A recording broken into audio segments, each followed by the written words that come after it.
Olá, meus queridos alunos, aqui quem fala é o professor Daniel Navarro, da disciplina Responsabilidade Civil, referente ao Direito Civil 4, nessas 2 semanas aí em que as atividades presenciais em todas as instituições de ensino do nosso estado estão suspensas, as atividades presenciais estão suspensas, não é?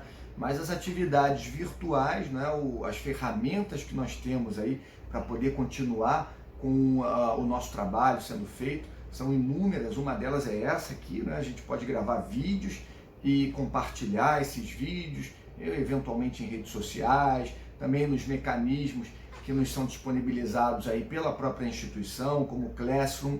Então, nós vamos nos utilizar dessas ferramentas, não teríamos por que parar o nosso trabalho, não teria por que a gente não dar continuidade com os nossos estudos e deixar de ministrar aí o conteúdo programado para o semestre. Hoje em dia não faz mais sentido.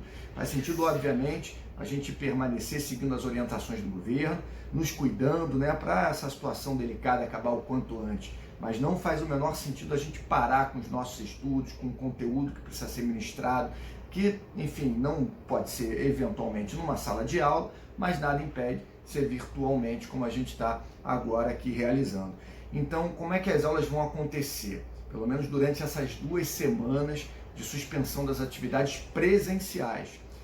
Para as turmas que têm Classroom, e a nossa disciplina tem Classroom, ou seja, a nossa disciplina possui lá no sistema do Google Classroom, vinculado ao sistema do aluno, uma pasta com a possibilidade do professor interagir com os alunos, conversando, eventualmente também compartilhando arquivos, como é o caso aqui desse vídeo, né, que eu estou compartilhando com vocês pelo Classroom.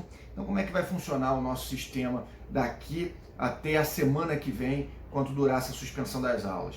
Eu vou gravar vídeos de 10 a 15 minutos, pelo menos é o que eu espero, às vezes passa um pouquinho aí, e vou compartilhar com vocês aí pelo menos uns 3 vídeos, dependendo da aula, se tiver um tema muito extenso, 4 vídeos aí de 15 minutos, até 15 minutos, eventualmente 20, e a gente vai nesses 4 vídeos buscar esgotar o tema que é proposto para cada semana de aula.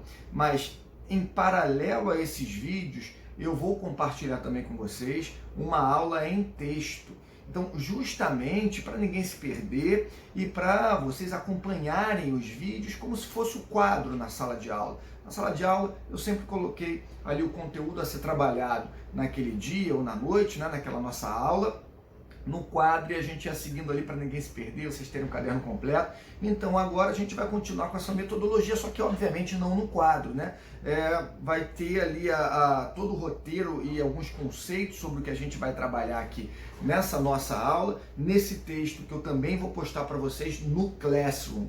Olha só, para vocês terem uma ideia, eu aqui, enquanto vou gravando esse vídeo, também vou seguindo o roteiro. Eu aconselho vocês a terem esse material do lado na hora que forem assistir o vídeo, porque a todo momento eu faço referência a esse material escrito, como eu faço na sala de aula em relação ao quadro. Então, sigam esse roteiro que eu vou postar para vocês. Tenham também do lado um Código Civil aberto, né? Eu faço muitas referências, vocês sabem, aos informativos do CJF, as súmulas principalmente do STJ, do STF também, não com tanta frequência, mas mais em relação ao STJ. Então vocês com o Vademecum do lado, o Código Civil já vai colaborar bastante para esse desenvolvimento das aulas. Tudo bem? É uma aula um pouco mais dinâmica, né? Porque a gente, não, na verdade é um pouco, o ritmo é um pouco mais intenso, porque na aula presencial a gente tem uma possibilidade ali de trocar uma ideia, vem uma pergunta, não que a gente não possa fazer isso aqui, devemos. Inclusive, um dos pontos da aula, é um ponto interessante que eu não posso esquecer e deixar de falar para vocês, é o seguinte: durante o horário da aula, para minha turma de quinta-feira de manhã, durante o período da manhã da aula, durante o horário da aula, eu estarei aí no Classroom para responder qualquer dúvida de vocês, eventuais dúvidas, né? Muito normal, é comum você ter acesso àquele conteúdo sem ter antes estudado e ter algumas dúvidas. Se estudou antes também, as dúvidas são normais, então isso não vai afetar a nossa interação. E para as minhas turmas de sexta-feira de noite, para os meus alunos, melhor dizendo, da turma de sexta-feira de noite, eu continuo também no mesmo horário, à disposição de vocês, também interagindo com as dúvidas eventuais que vocês tenham. Durante o horário da aula, eu estarei lá respondendo e interagindo com vocês, tudo bem? Teve alguma dúvida, teve algum questionamento, algum posicionamento sobre o vídeo, sobre o conteúdo aqui do texto, é só gritar lá no Classroom durante esse período. Se for depois, não tem nenhum problema, o professor só conseguir ter acesso ao seu vídeo depois do período da aula, do horário da aula. Não tem problema, bota lá a dúvida, porque depois eu vou ter acesso a essas questões que vocês vão postar, essas dúvidas, sugestões, comentários, e eu vou interagir com vocês. Mas agora, durante o horário da aula, quinta de manhã e sexta de noite, eu vou estar lá, né, para a gente poder interagir basicamente em tempo real. Às vezes demora um pouco mais, porque eu estou respondendo a uma pergunta, respondendo a outra. Então, basicamente ali, a gente vai ter uma interação muito intensa durante esse período, né, das aulas, né, durante o horário que seriam as aulas presenciais. Mas então, vamos lá começar com o nosso conteúdo. Feitos esses esclarecimentos, né, feitas essas ponderações, o que eu falo para vocês? Acompanhem, então, o nosso vídeo, a nossa aula, com esse texto. E aqui, logo no início, eu faço algumas considerações iniciais sobre o dano moral. Lembrando, tanto na turma de quinta de manhã, quanto na turma de sexta de noite, eu terminei a última aula, a aula da sexta-feira passada, da quinta-feira passada, falando sobre o dano. E nós entramos, pelo menos fizemos algumas considerações sobre o dano moral. A aula passada inteira, nós falamos sobre o dano patrimonial. Então, logo na sequência, começamos a falar sobre o dano moral. Então, vamos puxar do início do dano moral, que foi o final da aula passada, para ninguém ficar perdido. Tudo bem? Vamos lá. Dano moral. Primeiro de tudo, vocês vão acompanhar aí, eu faço considerações iniciais. A reparabilidade dos danos imateriais é relativamente nova porque ela passou a ser positivada com a Constituição de 88, no artigo 5º, incisos 5 e 10. Não é? O artigo 5º traz lá o rol de direitos e garantias fundamentais. É a nossa base constitucional para a gente ter aí um amparo em status constitucional do direito aos danos morais, não é? Da reparação de um direito violado, um direito da personalidade violado, né, por meio desse mecanismo do dano moral. Então vamos lá, está aí no texto para vocês. A melhor corrente categórica é aquela que conceitua os danos morais como lesão a direitos da personalidade. Chegamos a falar isso no finalzinho da última aula, então vamos pegar esse gancho. Hoje em dia, nós temos a ampla compreensão, né, de uma questão envolvendo dano moral como sendo uma violação, pelo menos a maior parte da doutrina, uma violação a direitos da personalidade. Não necessariamente aquela visão que existia há uma década, duas atrás, não é? De que o dano moral era uma expressão de um dano que causou naquele lesado dor, mágoa, ressentimento. Não. Esses sentimentos, eles podem, obviamente, ajudar na dosagem, na dosimetria ali da condenação em dano moral. Mas o dano moral em si, ele não vai só ser considerado quando o lesado passar por esses maus sentimentos, de forma alguma. Simplesmente a causa é a violação a um direito da personalidade, imagem, honra, integridade física e por aí vai, não é? A gente tem que lembrar um pouco dos direitos da personalidade, porque lembrando os direitos da personalidade, um deles foi violado, você tem aí a possibilidade desse lesado requerer a condenação de quem causou o dano por dano moral, tudo bem? Importante, está aí no texto de vocês, olha só, importante, alerte-se que para a sua reparação do dano moral não se requer a denominação de um preço para a dor ou o sofrimento, mas sim um meio para atenuar, em parte, as consequências do prejuízo imaterial, o que traz o conceito de lenitivo, derivativo ou sucedâneo. Por isso é que se utiliza a expressão reparação e não ressarcimento para os danos morais. Ou seja, você tem uma reparação por danos morais e não um ressarcimento, Porque o ressarcimento pressupõe algum prejuízo que você teve, que vai ser recomposto naquela exata medida, como acontece no dano patrimonial. Em relação ao dano moral é diferente. Então nós temos aqui reparação por dano moral e não ressarcimento por dano moral, como sendo aí a expressão que mais se adequa a essa condenação em dano moral. Primeira observação que está no texto de vocês: dano moral e imposto de renda. Isso é importantíssimo. O indivíduo lá, o José, acabou sendo violado na sua honra. Por quê? Alguém ofendeu, ou alguma empresa acabou se utilizando ali da imagem dele indevidamente, na sua propaganda, enfim, houve uma violação de um direito da personalidade. E ele buscou a justa reparação desse direito da personalidade. Eu pergunto a vocês, ele vai receber lá, vamos supor, 10 mil reais a título de reparação por dano moral. Esse valor se trata de um acréscimo patrimonial, tudo bem. De certa maneira, ele vai ter 10 mil reais a mais no seu patrimônio.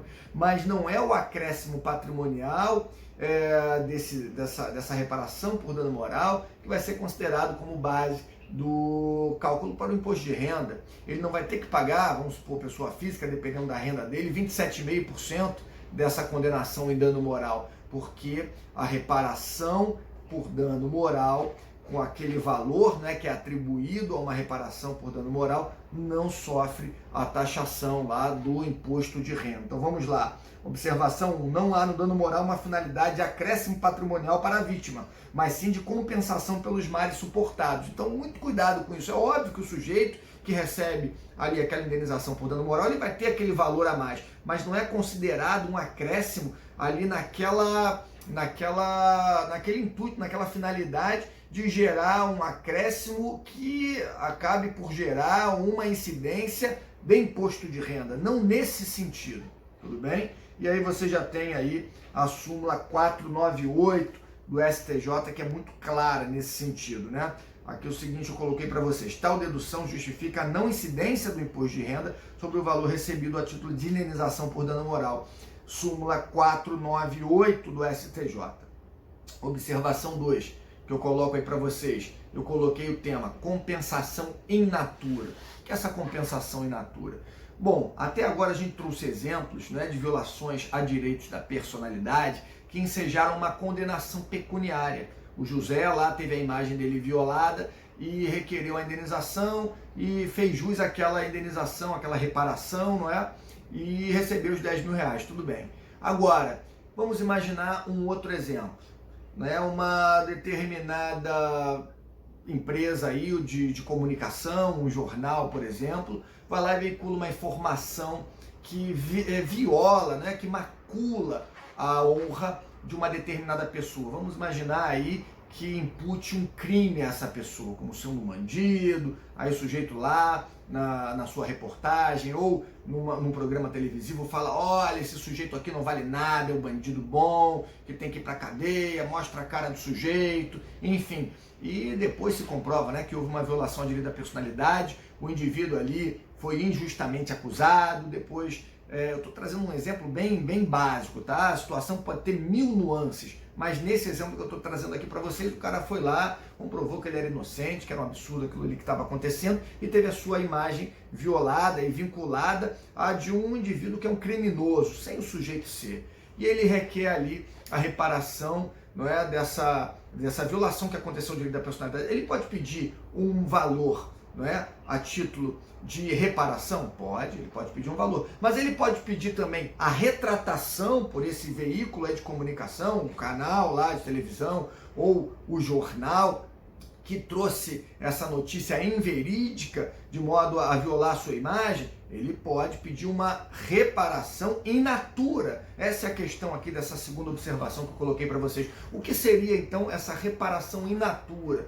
Ele poderia requerer ao canal de televisão ou ao tal jornal que aquela informação fosse corrigida. Ele poderia requerer um direito de resposta sobre aquela informação. A gente até já tratou em sala de aula o caso da Rede Globo e Brizola, né? O Brizola versus a Rede Globo, na verdade.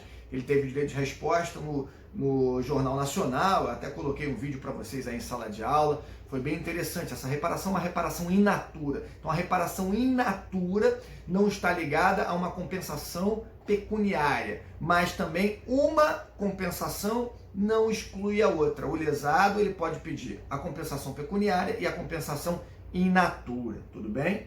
Então vamos lá. Coloco sempre para vocês, né, os enunciados CJF, aqui não seria diferente nesse ponto. Nós temos aí a compensação in natura sendo tratada no enunciado 589 que eu coloquei para vocês, vou ler aqui rapidamente. A compensação pecuniária não é o único modo de reparar o dano extrapatrimonial, sendo admitida a reparação in natura na forma de retratação pública ou outro meio. Esse exemplo que eu trouxe aqui para vocês. Não é? Nos termos do enunciado, assim se situa o direito de resposta no caso de atentado contra a honra praticado por veículo de comunicação. Regulamentação legal do direito de resposta. Coloquei para vocês uma lei que é relativamente recente, uma lei de 2015. Olha só, o direito de resposta foi recentemente regulamentado pela Lei 13.188, de 11 de novembro de 2015, que traz aí o procedimento judicial adequado e algumas regras de procedimento judicial para se buscar essa reparação, né, in natura. Muito interessante. Coloquei aí para vocês também, não tem necessidade de eu ficar lendo aqui, não é? Vocês têm o texto como um complemento, mas deem uma olhada num julgado do Marco Aurélio Bezerra de Mello sobre a reparação in natura. Aí é com vocês, deem uma lida nesse julgado, tá? Porque senão eu vou ficar também lendo aqui demais e vocês têm esse material de apoio, seria desnecessário. É mais um exemplo para enriquecer o material de vocês. Olha, terceira observação nessas considerações iniciais sobre o dano moral. Dano moral é sua não vinculação a sentimentos negativos, como eu falei logo no iniciozinho das nossas considerações iniciais. Tá lá, registre-se que para a caracterização do dano moral não há obrigatoriedade da presença de sentimentos negativos, conforme enunciado aprovado na 5ª Jornada de Direito Civil, enunciado 445, que diz o seguinte: o dano moral indenizável não pressupõe necessariamente a verificação de sentimentos humanos desagradáveis, como dor ou sofrimento. E aí nós temos um outro ponto muito interessante que vai ser abordado de forma mais detalhada na próxima aula, na aula da próxima semana, não no próximo vídeo, mas na aula da próxima semana, que é em relação ao dano moral da pessoa jurídica. Olha só que interessante, junto aí com essa ideia da vinculação, da desvinculação do dano moral a uma situação somente de dor e de angústia, nós temos aí a reparação, ou melhor dizendo, a compensação por dano moral da pessoa jurídica. Olha só, podemos utilizar como exemplo o dano moral da pessoa jurídica, que por óbvio não passa por tais situações. A pessoa jurídica não tem dor, não tem ressentimento, não tem mágoa, não tem tristeza, né? Obviamente, os seus sócios até podem ter, aí é uma outra discussão, mas a pessoa jurídica em si, ela sendo titular de direitos e obrigações independentes dos direitos e obrigações de seus sócios, não tem sentimentos, né? Mas podem ter a sua honra objetiva maculada. E nesse caso, por exemplo, numa honra objetiva, quando você traz um descrédito à imagem daquela pessoa jurídica e divulga esse descrédito amplamente, e é um descrédito injusto, falando que aquela pessoa jurídica trata mal os funcionários, que escraviza os funcionários, e se isso tudo for mentira, não viola o direito da personalidade da pessoa jurídica. Só relembrando o Civil 1, parte geral, artigo 52 do Código Civil, né, a questão ali dos direitos da personalidade, que no que couber, eles são projetados ali também para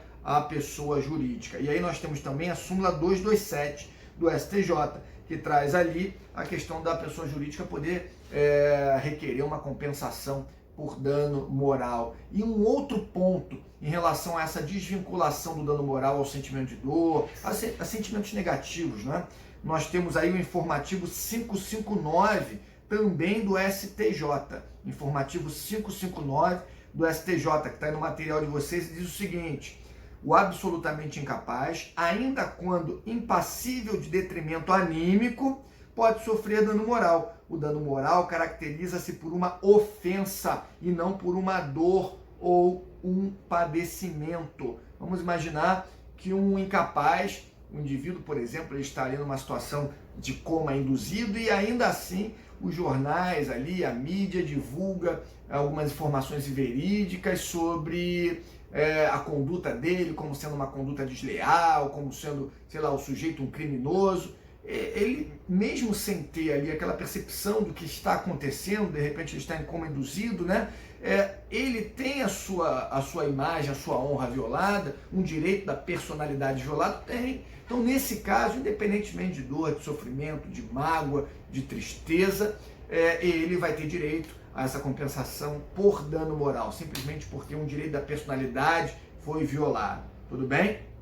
Então, nós temos aí essa questão da desvinculação do dano moral ao sentimento de dor, de mágoa, de tristeza. E aí eu coloquei até aí para vocês também a questão da dignidade da pessoa humana, não é? Também porque a nossa Constituição Federal colocou o princípio da dignidade da pessoa humana como o centro de todo o nosso ordenamento jurídico, a base axiológica de todos os direitos e garantias, né? No centro do ordenamento jurídico está a dignidade da pessoa humana, é uma base, a referência para todo o ordenamento jurídico, seus princípios, seus valores, né? Você tem aí como um ponto principal, ponto basilar, o princípio da dignidade da pessoa humana. Então, feriu um direito da personalidade, obviamente afetou a dignidade da pessoa humana, independentemente da pessoa ter essa percepção ou não, afetou ali a dignidade da pessoa humana, que precisa ser amplamente protegido, né?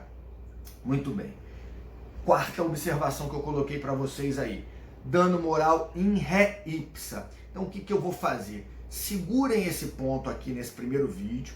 Vamos quebrar o vídeo para não ficar muito extenso, até porque no início desse vídeo, né, eu falei sobre a nossa metodologia, essas questões, como é que a gente vai trabalhar nas aulas, né, sendo postadas nessa plataforma no Classroom. Então a gente acabou perdendo um pouco do tempo de aula do primeiro vídeo. Vamos agora quebrar para não ficar muito cansativo. Já já eu venho no segundo vídeo com essa questão da quarta observação do planejamento de vocês aí. A quarta observação, só para vocês conseguirem se organizar, está na página 3, final da página 3. A gente vai começar já no nosso segundo vídeo da aula de hoje, tudo bem? Até já!